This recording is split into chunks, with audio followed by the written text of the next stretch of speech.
Okay, well, Mark, let's bring you back in. And you're still talking about voting, and you've got an article here about Atlanta.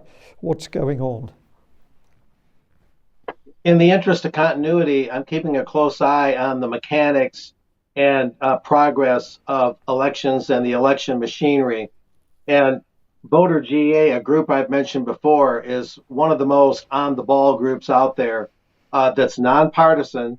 And none of this is about favoring one candidate or party over another, even though the mass media cartel always gives the impression that if you question elections, you're simply pro Republican, far right wing, pro Trump, and all that.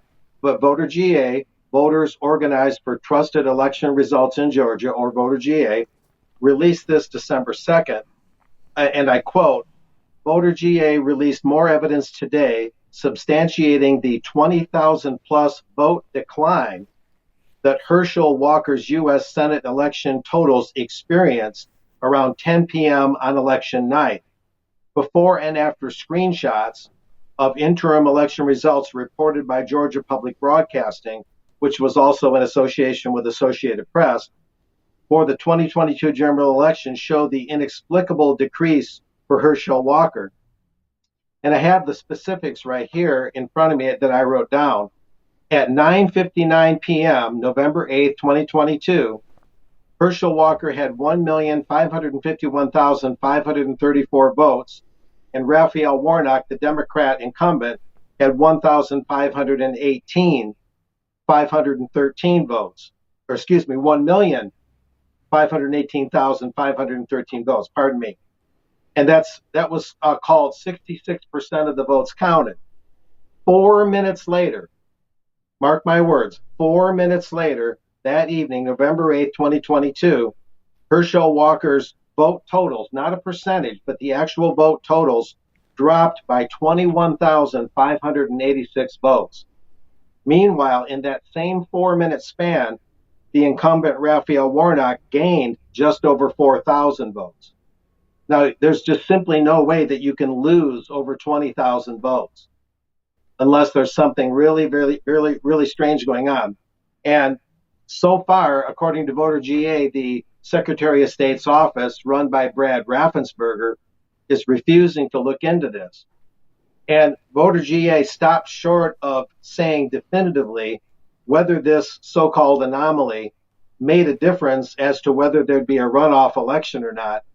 As UK column viewers might recall, when I last mentioned this, tomorrow on December 6th, there's going to be a state-required runoff election between Warnock and Walker.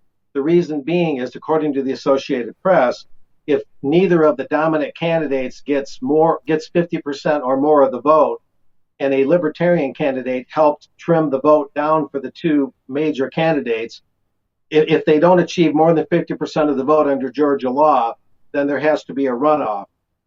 In other words, they called it too close to call, and there'll be that runoff tomorrow. But the question remains is, if Walker had not had this inexplicable vote drop in a 4 minute time span, would there be a runoff tomorrow? And would it be true that Walker would have ended up being the new U.S. Senator defeating the incumbent Warnock? So this just shows you how pernicious this is. And it's a very serious matter. Now, Garland Favorito, just to summarize, he's the founder of VoterGA and a very good source. There is no technical explanation, he said, that I can see for one candidate's vote totals to decrease dramatically during an election, especially when his opponent's totals are increasing at the exact same time. We are concerned that this indicates some type of electronic vote manipulation that the Secretary of State's office is unwilling to investigate and unwilling to explain. That puts the runoff at risk of the same problem. In other words, VoterGA anticipates similar problems tomorrow during the runoff. So this is a classic example, and VoterGA, again, does not support one party or one candidate over another, as Raffensperger's office and other critics claim. But this is a classic example of the kind of anomalies that happen on a regular basis, at least a semi-regular basis, and yet the media says that anybody that cites this stuff is crazy. but the evidence is all too clear. So this is just an update to keep the continuity of this matter going.